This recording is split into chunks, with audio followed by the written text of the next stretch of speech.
भुसावल के लोग कथा में आ रहे हैं, सब प्रेमी हो जाएं। देखिए, ज्ञानी आप अध्ययन करके स्वाध्याय करके हो जाओगे, धनवान आप परिश्रम करके हो जाओगे, योग्य आप अपने स्किल्स को और मॉडिफाई करके योग्य बन जाओगे, लेकिन प्रेमी तो इन्हीं की कृपा से बन सकते हो। आपको प्यार करना संसार सिखा देगा, लेकिन प्रेम करना तो केवल जगन्नाथ जी सिखाएंगे। प्रेम प्रेम प्रेम की परिभाषाएं अनेक हैं। 9 साल से तो मैं कह रहा हूं मंच से, पिछले 50 वर्षों से हमारे पूज्य पिताजी कह रहे हैं, 100 वर्षों से अनेक संत जन कह रहे हैं, 400 वर्षों से तुकाराम जी कह रहे हैं, 1000 वर्षों से जयदेव महाप्रभु कह रहे हैं। सब कह क्या रहे हैं? सब प्रेम ही तो कह रहे हैं। प्रेम की परिभाषा कोई एक शब्द में कहना और एक संख्या में या एक सीमित भाव में सुनाने की नहीं है। प्रेम तो अद्भुत है। संसार प्रेम नहीं जानता, संसार प्यार जानता है। प्रेम तो ठाकुर जी सिखाते हैं। श्री जगन्नाथ जी, कभी आपने विचार किया कि इनका मुख ऐसा क्यों है? इनके हाथ ऐसे पिघले पिघले क्यों हैं? ये सर्वांगीण अंग ऐसा क्यों है श्री जगन्नाथ जी का? कहां हम ठाकुर जी का रूप देखते हैं वृंदावन में? बरहा पीडम नटवर वपुः कर्णयो कर्णकारम विभ्रत वासा कनक कपिसम वैजयंतीम चमालाम वंशी विभूषित करा नवनीर दावात पीतांबरा अरुणबिंब फलाधरोष्ठात। किस किसने गाया? तुकाराम जी कहते हैं, सुंदरत ध्यान उभे विटि वरी। इतना सुंदर जिनका रूप है, वो अपने रूप को इस प्रकार पिघला करके प्रकट क्यों हो गए? केवल प्रेम। ब्रजवासियों की याद में ठाकुर जी इतने विरहातुर हो गए कि श्री ठाकुर जी का श्री अंग पिघलने लगा। ब्रजवासी वल्लभ सदा मेरे जीवन प्राण, इनको नाही बिसारी हूं मोहिनंद बाबा के यहाँ। ब्रजवासियों की याद में द्वारिका में बैठे बैठे रोहिणी मैया से ब्रज की कथा सुनते सुनते ठाकुर जी का रूप पिघल गया। नारद जी महाराज ने आकर के रोहिणी मैया को शांत किया, मैया कथा विश्राम करो, नहीं तो ठाकुर जी तो नदी बन जाएंगे। तब रोहिणी मैया ने कथा विश्राम की तो ठाकुर जी का ये रूप। अच्छा, हाथ ऐसे क्यों? कि मानो अपनी भुजा पसार करके कह रहे हो कि ब्रजवासियों को कोई ला के मेरे हृदय से लगा दो। ऐसे ठाकुर जी प्रकट हो गए। नारद जी महाराज बोले, भगवान आप अपने मूल रूप में दोबारा आ जाइए, ये रूप हम देख नहीं पा रहे आपका। आप ऐसे पिघल गए मोमबत्ती की तरह। ठाकुर जी बोले, नारद जी ये रूप अभी तो अंतर ध्यान हो जाएगा, लेकिन यह रूप कलिकाल के लोगों को बताने के लिए कि प्रेम की स्वरूप, प्रेम की स्थिति क्या है, प्रेम प्रदान करने के लिए रूप कलिकाल में पुनः प्रकट होगा। इंद्रद्युम्न राजा पर कृपा करके मैं श्री जगन्नाथ बन करके आऊंगा, इसी रूप में आऊंगा और पूरे विश्व को दर्शन दूंगा। तब महाप्रभु जी इंद्रद्युम्न राजा पर कृपा करके श्री जगन्नाथ रूप में प्रकट हुए। और जगन्नाथ रूप में प्रकट होकर के जब आप इनका रूप देखते हैं तो आपके नेत्र सजल हो जाने चाहिए। जगन्नाथपुरी जाएंगे ना तो एक लीला आपको दिखेगी। जब आप जगन्नाथ जी का दर्शन करोगे तो वहां जितने पंडा पुजारी है ना, वो सब हाथ में डलिया लिए, उसमें तुलसी होगी, उसमें दक्षिणा चढ़ाने को कहेंगे।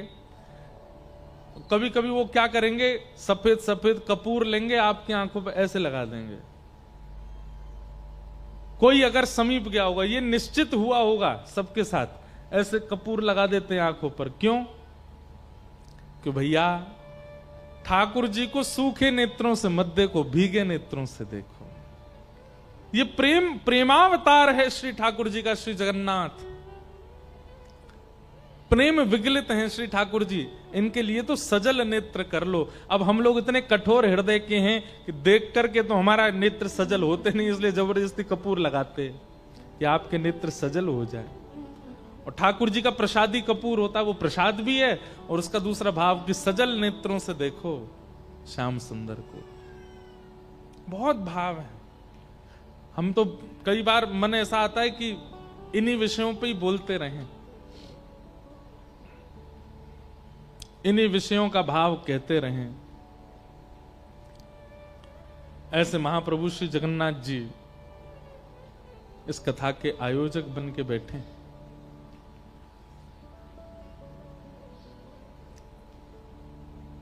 श्रित कमला कुच मंडल धृत कुंडल धृत कुंडल कलित ललित वनमाल जय जय देव हरे कलित ललित वनमाल जय जय देव हरे। राधे कृष्ण हरि गोविंद गोपाला नंद जी को लाला यशोदा दुलारा। राधे कृष्ण हरि गोविंद गोपाला नंद जी को लाला यशोदा दुलारा। जय जय देव हरे जय जय देव हरे। श्री जगन्नाथ महाप्रभु की। अब नित्य कथा में पंडरीनाथ जी तो याद आएंगे ही, क्योंकि महाराष्ट्र में है, परंतु अब हर रोज कथा श्री जगन्नाथ जी को याद करके ही प्रारंभ किया करेंगे। श्री जगन्नाथ जी के विषय में थोड़ी बात कह करके प्रारंभ में फिर कथा में प्रवेश करेंगे, क्योंकि भैया कथा के आयोजक हैं। आप भुसावल वाले तो इनको धन्यवाद कहो कि इन्होंने ये कथा का क्रम रखा है, तो नित्य उनका एक कोई भाव सुनेंगे। और श्री जयदेव महाप्रभु के द्वारा विरचित गीत गोविंद प्रयास करेंगे उसके और भी श्लोक और भी पदों को गाया करें, और फिर बस थोड़ी देर जगन्नाथ जी को प्रणाम करके फिर कथा में प्रवेश करेंगे। तो बड़े आनंद के साथ श्री भुसावल में ये मंगलमयी कथा चल रही है। आज कथा का द्वितीय दिवस यहां प्रारंभ हो रहा है। कल हम लोग महात्म श्रवण कर रहे थे, महत्व, और महात्मा में दो बातें विशेष रूप से सुनाई गई थी, बहुत ध्यान से सुनिएगा। पहली बात कि श्रीमद् भागवत से भक्ति, ज्ञान और वैराग्य तीनों निपुण होते हैं। फिर हमने एक बात कही थी कि ज्ञान और वैराग्य हम लोगों के लिए आवश्यक क्यों है। कल्याण केवल भक्ति से भी हो सकता है, लेकिन हम लोगों का जो स्वभाव है वो इतना सहज नहीं रह गया है कि केवल भक्ति से काम चल जाए। हम लोग इतने चतुर, इतने विषयी और इतने संसार के भावों में नियुक्त हो चुके हैं कि सामान्य भक्ति से हमारा कल्याण संभव मुश्किल है। हो तो जाएगा पर मुश्किल है। इसलिए ज्ञान और वैराग्य की आवश्यकता है हम लोगों को। हमारे संत श्री तुकाराम जी महाराज, श्री नामदेव जी महाराज, जनाबाई, हमारे भक्तिमती मीराबाई, कबीरदास जी, रैदास जी, अगर हम इनका नाम भी लें तो कोई अतिशयोक्ति नहीं है।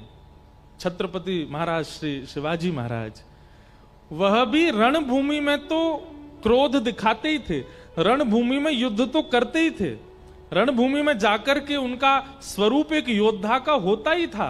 लेकिन वास्तविक रूप में अगर रणभूमि का कोई बात ना करे तो श्री शिवाजी महाराज भी बड़े सरल हृदय के थे, बड़े सहज हृदय के थे, हृदय में दया बहुत थी।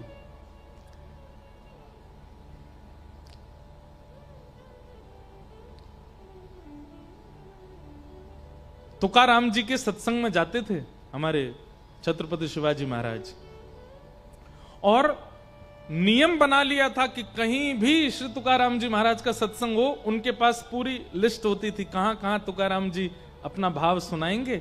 और आपको यदि समय मिलता था, समीपता होती थी, तो गुपचुप बिना किसी को बताए, बिना सेना लिए जाते थे सत्संग में।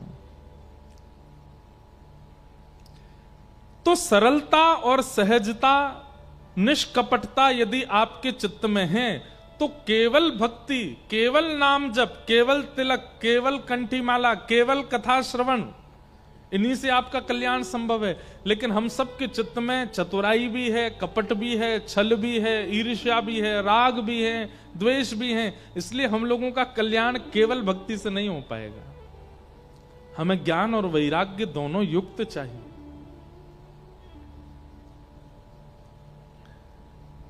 और ज्ञान और वैराग्य युक्त भक्ति कौन प्रदान करता है? श्रीमद् भागवत। तो पहले हमने महात्म्य में ये बात सुनी, फिर दूसरी हमने सुनी कि कहां एक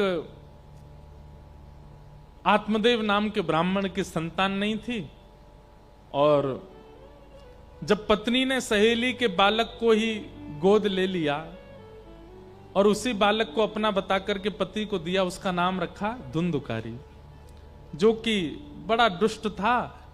सारे व्यभिचार उसने किए और बड़ा होकर के फिर जब माता पिता पर ही कुठारा घाट करने लगा, माता पिता घर छोड़ के चले गए। बंधुओं, एक बात हम कहें आपसे, आप ऐसी भूमि पर रहते हैं महाराष्ट्र में जिसने ये सिद्ध कर दिया, कोई साधन ना करे, कोई साधना ना करे, कोई तप ना करे, कोई नियम ना करे, केवल नित्य अपने माता पिता को प्रणाम करे तो उसके लिए भगवान विट्ठल प्रकट हो जाते हैं। ये इतनो हमारे ब्रज को प्यारो ठाकुर आपके यहां बैठो है, ब्रजभाषा समझेंगे ना, हमारे ब्रज को इतनो प्यारो ठाकुर आपके महाराष्ट्र में बैठो है और ऐसे करके बैठो है। एक अद्भुती छवि है ठाकुर जी की। किस तप ने, किस यज्ञ ने प्रकट कर दिया इनको। कोई तप नहीं किया गया, कोई यज्ञ नहीं किया गया। पंढरपुर क्षेत्र, उस क्षेत्र में ज्यादा लोग जाते ही नहीं थे, क्योंकि ना वहां पर ज्यादा अनाज हो पाता था, ना ज्यादा कोई व्यवस्थाएं ऐसी थी।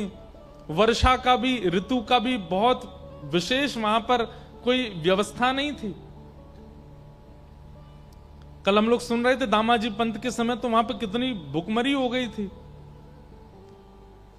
ऐसी चंद्रभागा के तट पर केवल एक बालक के द्वारा मातृपितृ सेवा, अपने माता पिता की सेवा इतनी भागई हमारे ब्रज के नाथ को, किसी ठाकुर जी विट्ठल बन के प्रकट हो गए। ये सिद्ध आपके महाराष्ट्र की भूमि ने कर दिया कि हिमालय ही भगवत प्राप्ति नहीं कराता है, गंगा स्नान ही भगवत प्राप्ति नहीं कराता, यज्ञ हवन होम ही भगवत प्राप्ति नहीं कराते, पंचाग्नि तापने से ही भगवत प्राप्ति नहीं होती। हमारे महाराष्ट्र के पुंडलीक ने केवल माता पिता की सेवा करके भगवत प्राप्ति कर ली।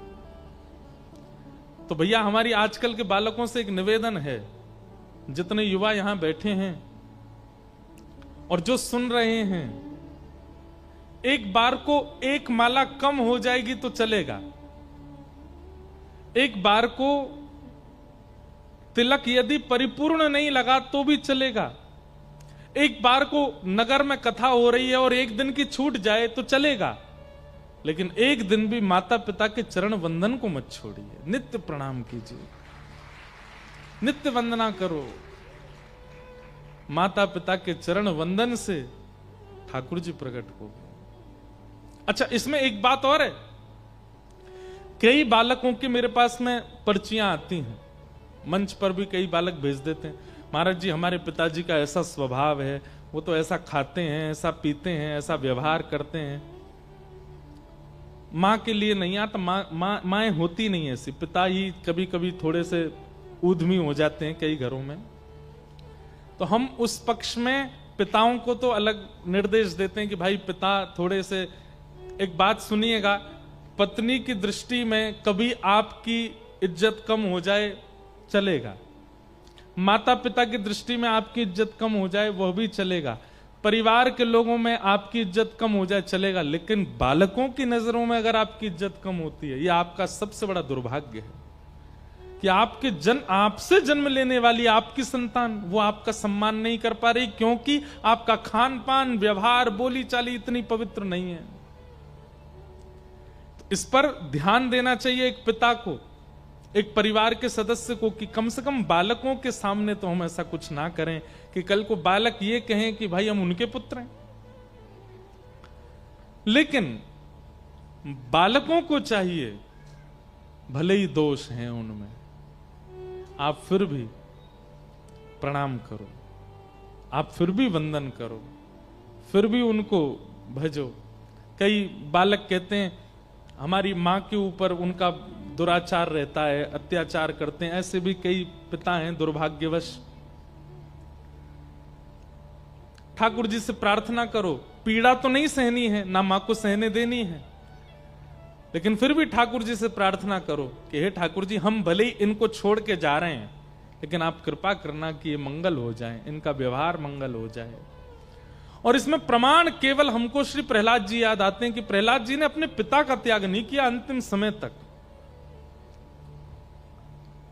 हिरण्यकश्यप ने कितने उपाय नहीं किए प्रहलाद जी को मारने के लिए, लेकिन प्रहलाद जी ने त्याग नहीं किया कि हिरण्यकश्यप का जब वध कर दिया तो नृसिंह भगवान प्रहलाद जी से कहते हैं कुछ मांगो।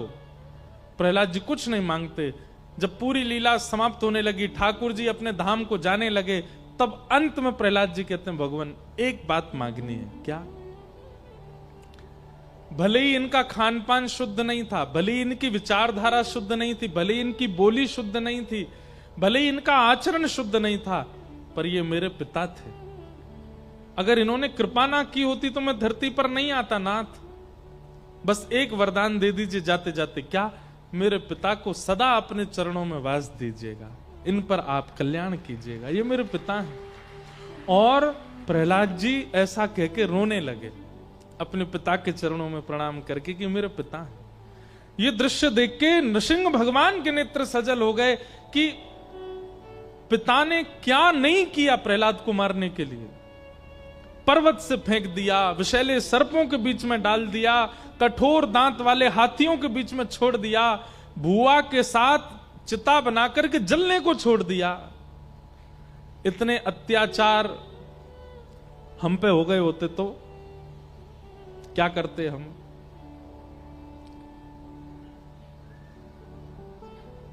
हम लोगों की तो पूछो ही मत, हम क्या करते।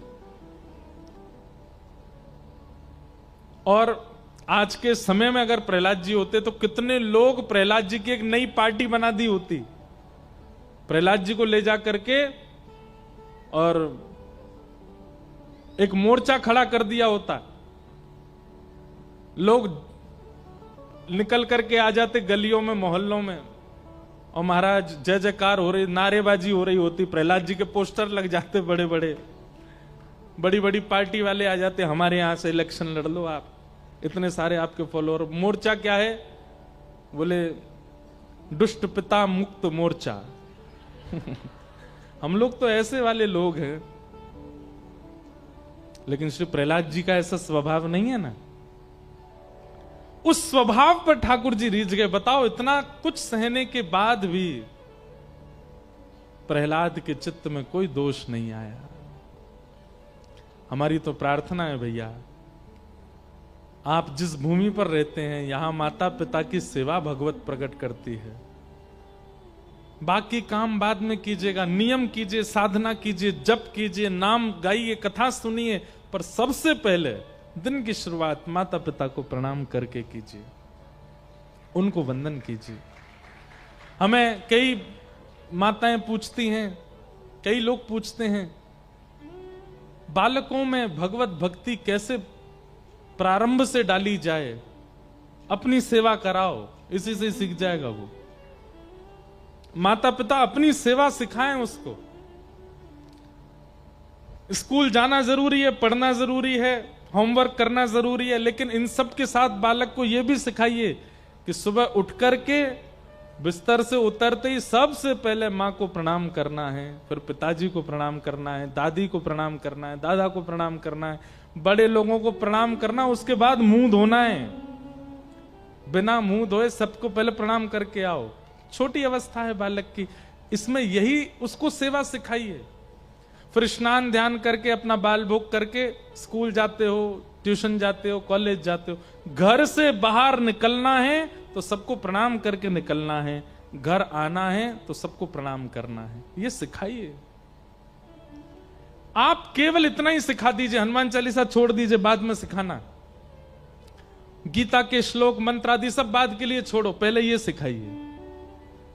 वो बालक यदि घर के बड़े लोगों का सेवक बन गया, हनुमान चालीसा अपने आप उसको ग्रहण करेगी, उसको याद नहीं करना पड़ेगा। हनुमान चालीसा स्वयं कृपा करेगी, गीता जी उस पर स्वयं कृपा करेंगी, संत जन उस पर स्वयं कृपा करेंगे।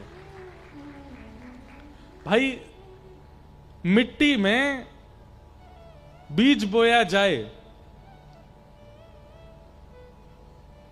और जल डाला जाए, सूर्य का प्रकाश किया जाए, तो बीज अपने आप पुष्पित होता है, अपने आप पौधा बनता है, पौधे से वृक्ष बनता है, वृक्ष से अब उसमें फल टांगने नहीं पड़ते, उसमें फूल लगाने नहीं पड़ते, अपने आप प्रकट करता है। ठीक वैसे ही बालकों को पहले मातृ पितृ सेवा सिखाओ, ताकि इस महाराष्ट्र में, हमारे इस भारत में एक और पुंडलीक जैसा कोई भक्त हो जो माता पिता की सेवा से एक बार फिर से ठाकुर जी को प्रकट कर दे, ठाकुर जी को प्रादुर्भाव कर दे। ऐसी भूमि है महाराष्ट्र की। तो कल हम इस प्रकार महात्मा सुन रहे थे, प्रेत बन गया, धुंधुकारी माता पिता पर दोष बुद्धि रखता था, जिसके कारण प्रेत बनना पड़ा। भागवत की कथा से प्रेत योनि से मुक्त हुआ। यहां दो बातें सिद्ध हुई। पहली बात कि कितना भी भयंकर प्रेत हो, कितना भी भयंकर कोई प्रेत योनि में चला गया हो, उसके निमित्त यदि भागवत श्रवण कर ली जाती है या पाठ करा लिया जाता है, वो प्रेत योनि से मुक्त हो जाता है। और दूसरी बात क्या सिद्ध होती है कि भूत प्रेत होते हैं। कई लोगों को लगता है भूत नहीं होते, प्रेत नहीं होते, होते हैं। ये बात सिद्ध हो गई यहां पर आजकल इनका ये थोड़े कम एक्टिव हैं, भूत प्रेत थोड़े कम एक्टिव हैं। क्यों? क्योंकि हम मानव भूतों से कम नहीं हैं। पहले भूत कब आते थे? रात में 10 बजे के बाद आते थे। अब आजकल हम सोते ही 2 बजे हैं, पूरी दुनिया ही जगी रहती 2-3 बजे तक। भूत कहते हैं यार हमारा टाइम भी लेगा ये लोग, सुबह आ नहीं सकते हम। 4 बजे के बाद तो सूर्योदय हो जाता है, सूर्योदय में भूत प्रेत दिखते नहीं है। रात के टाइम हम लोगों को एक नया प्रेत मिल गया है, फोन, उसी के आश्रय में इतना रहते हैं कि भूत प्रेत बेचारे एक्टिव हो ही नहीं पा रहे। अब सब छोड़ छाड़ के चले गए शहरों को, जंगल वंगलों में रहते होंगे, शेर वेरों को ही दिखते होंगे, हमको तो दिखते नहीं है अब। तो ऐसा है। तो इस प्रकार भागवत जी प्रेत पीड़ा विनाशिनी। आइए अब भागवत जी के प्रथम स्कंद में हम लोग प्रवेश करते हैं।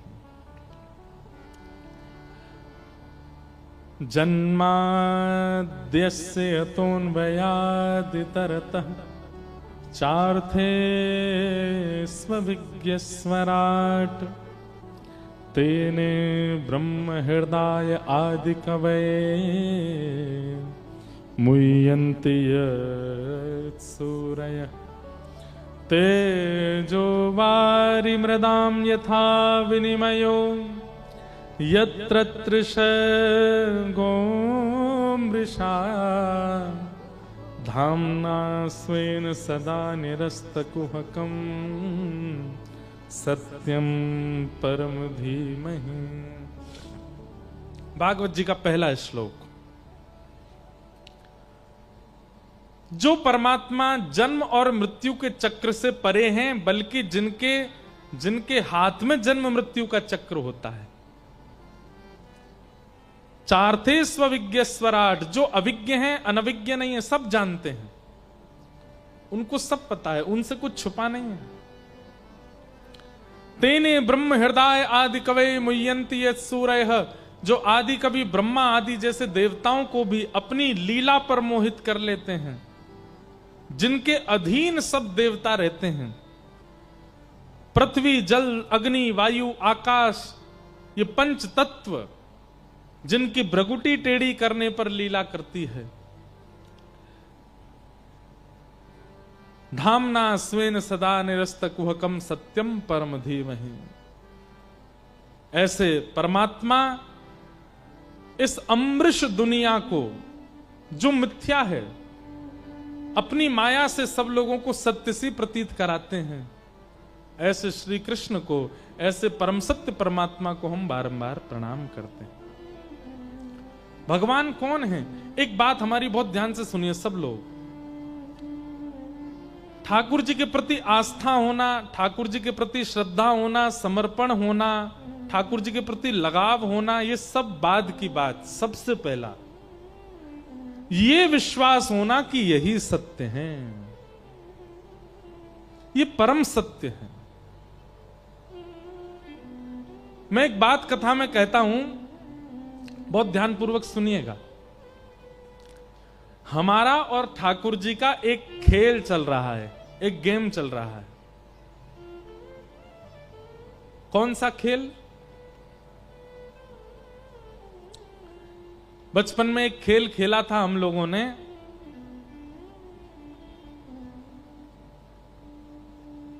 अंग्रेजी में उसमें ऐसे बोलते थे स्टैचू।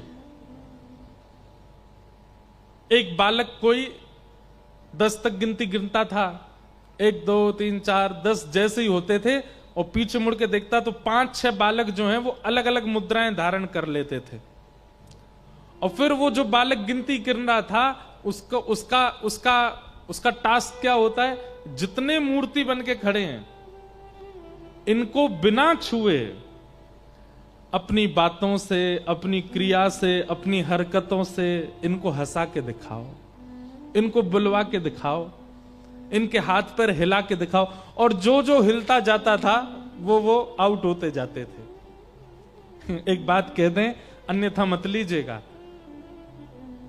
इस खेल में हम लोग हार रहे हैं ठाकुर जी जिस तरह, क्योंकि ठाकुर जी आउट हो ही नहीं रहे हैं, ऐसे ही खड़े हैं पिछले 500 साल से। नाथ द्वार चले जाओ, वहां पे ऐसे ही खड़े हैं।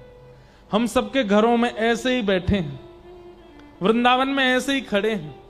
हम लोगों अपनी भक्ति से, अपने प्रेम से, अपने भाव से, अपनी स्थिति से हिला ही नहीं पाए उनको, वो अभी तक स्थिर ही खड़े हैं। हमें चिंता होनी चाहिए इस बात की कि नाथ,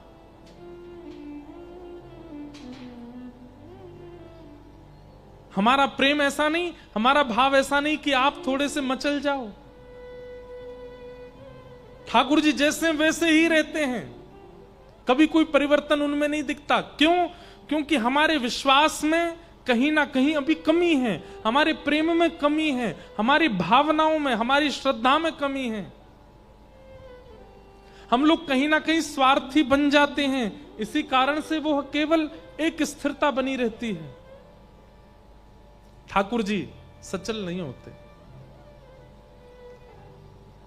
श्री नामदेव जी महाराज, श्री तुकाराम जी महाराज, ज्ञानेश्वर माउली, जनाबाई, ये जितने नाम हैं भक्तों के, इन सब ने ठाकुर जी को सचल किया, और आज की भाषा में कहूं तो आउट किया था। ठाकुर जी हिल गए थे इनके लिए।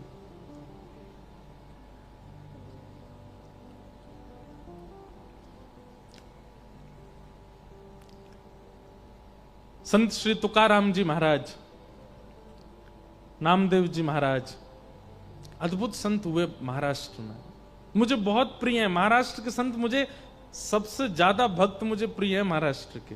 भक्त चरित्र जितने भी हम कहते हैं सब अच्छे लगते हैं, पर कहीं ना कहीं ऐसा लगता है कि जैसे पूर्व में शायद 200-250 साल पहले मैं भी शायद महाराष्ट्र में किसी भक्त के, किसी सेवक का सेवक रहा हूंगा, इसलिए महाराष्ट्र के जब भक्तों का चरित्र आता है ना, मन बड़ा प्रसन्न हो जाता है।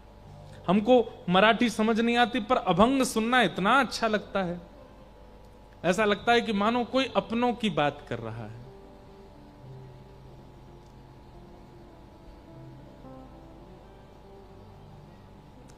नामदेव जी महाराज एक दिन कीर्तन कर रहे थे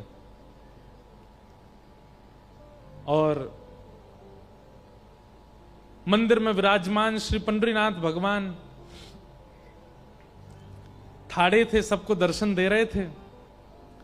और दर्शन देते देते श्री ठाकुर जी इतने व्याकुल हो गए कि पीछे खड़ी हुई रुक्मणी जी से कहने लगे, बोले रुक्मणी जी, बोले हाँ जी बताओ। हमसे रुका नहीं जा रहा है। बोले क्यों नहीं रुका जा रहा, मतलब? बोले नामदेव जी इतना सुंदर कीर्तन कर रहे हैं, इतने आनंद से नृत्य कर रहे हैं, इतने सारे वैष्णव मिलकर के करताल बजा रहे हैं, मुझसे रुका नहीं जा रहा। मेरा मन हो रहा है कि मैं भी कीर्तन में चला जाऊं, जाकर के नृत्य कर लूं थोड़ा सा। रुक्मणी जी बोली, आप यदि चले गए तो यहां दर्शन कौन देगा सबको? बोले दर्शन की तो बात ऐसी है कि आप भी हमारी तरह ही खड़ी हो, थोड़ी देर के लिए आप ही हमारा मुकुट पीतांबर पहन के खड़ी हो जाना, सब आपको ही विट्ठल समझ के प्रणाम कर लेंगे, हमको जाने दो। रुक्मणी जी बोली चलो एक बात तो बन गई कि आपकी जगह मैं खड़ी हो जाऊंगी, लेकिन आप अगर कीर्तन में जाएंगे, आपके जाते ही सब खड़े हो जाएंगे, सब कीर्तन रोक देंगे, सब आपके स्वागत सत्कार में लग जाएंगे, आपके पांव छूने लगेंगे। कीर्तन के बीच में विक्षेप डालने के लिए आप जाओगे। ये बात सुनकर के ठाकुर जी रुक गए, बोले कि नहीं ये तो सही है, हम अगर गए तो श्री नामदेव जी भी कीर्तन विश्राम कर देंगे, पूरी जनता खड़ी हो जाएगी, हमको देख करके सब लोग प्रणाम वंदन करने लगेंगे, कीर्तन जो इतना सुंदर चल रहा है विश्राम हो जाएगा।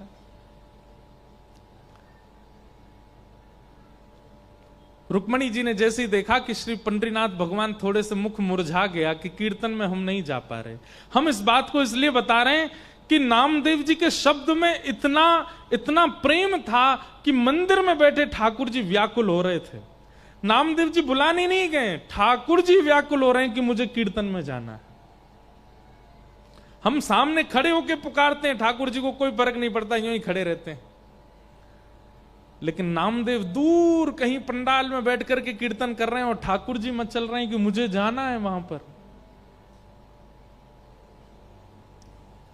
रुक्मणी जी ने जैसे देखा ठाकुर जी का मुख मुरझा गया, तो रुक्मणी जी बोली एक काम कीजिए। बोले क्या? ये आप काली कमली ओढ़ते हैं ना, इसी को सॉल बना करके और ढक करके अपने आप को और आप चले जाओ कीर्तन में। लेकिन सुनिए, क्या पीछे ही खड़े रहिएगा, कहीं आगे मत जाइएगा, एकांत में बिल्कुल जहां कोई ना हो वहां खड़े होकर के कीर्तन सुन लीजिएगा, थोड़ा आनंद लेके आप आ जाओ। ठाकुर जी बोले ये बढ़िया युक्ति बताई। ठाकुर जी ने तुरंत सॉल ओढ़ी और पूरा अपना सर्वांगीण अंग ढक लिया, काली सॉल और कालो लाला, दिखाई तो दे मैंने लेकिन ठाकुर जी की पहचान तो चाल से ही हो जाती है, उनकी चाल ही ऐसी मदमस्त है कि कोई ना पहचाने। लेकिन फिर भी ठाकुर जी को यह था कि विक्षेप नहीं हो कीर्तन में, मैं पीछे जाके खड़ा हो जाऊंगा। आहा, ठाकुर जी पीछे आकर के खड़े हो गए। हजारों की तादाद में वैष्णव बैठे थे और श्री पंडरीनाथ भगवान पीछे खड़े होकर के एक दीवार से टेक लगा करके मधुर भाव से नामदेव जी का कीर्तन सुन रहे हैं। और सुनते सुनते सुनते सुनते जैसे जैसे कभी कभी श्रोताओं में उचंग आती है ना, ऐसे ठाकुर जी में उचंग आने लगी।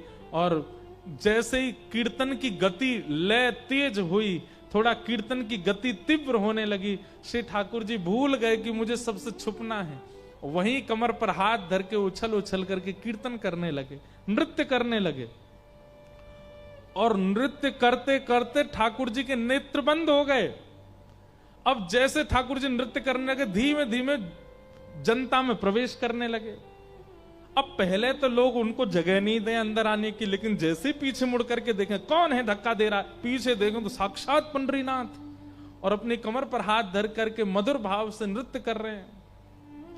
हल्ला हो गया सब श्रोताओं में, अरे साक्षात पंडरीनाथ आ गए। सब ने मार्ग दे दिया और श्री ठाकुर जी नृत्य करते करते नेत्र बंद हैं, अश्रुपात प्रेमाश्रु गिर रहे हैं नेत्रों से, और कभी भुजा उठा के नृत्य करते हैं, कभी कमर पर हाथ धर के नृत्य करते हैं। सब देख करके आश्चर्यचकित हो गए। ठाकुर जी नृत्य कर रहे हैं और नृत्य करते करते जैसे ही सन्मुख आए, इतनी तन्मयता से ठाकुर जी नृत्य करने लगे कि ठाकुर जी की पीतांबरी धीमे धीमे खुलने लगी और खुल करके सर्वांगीण अंग से पीतांबरी उतरने लगी। लेकिन ठाकुर जी को भान नहीं है कि मेरी पीतांबरी उतर रही है।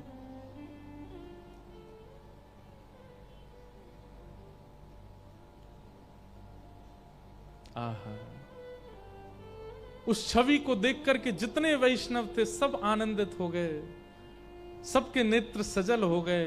सबने ठाकुर जी को प्रणाम किया, दंडवत किया। इतना प्रेम ठाकुर जी करते हैं एक वैष्णव वाणी से।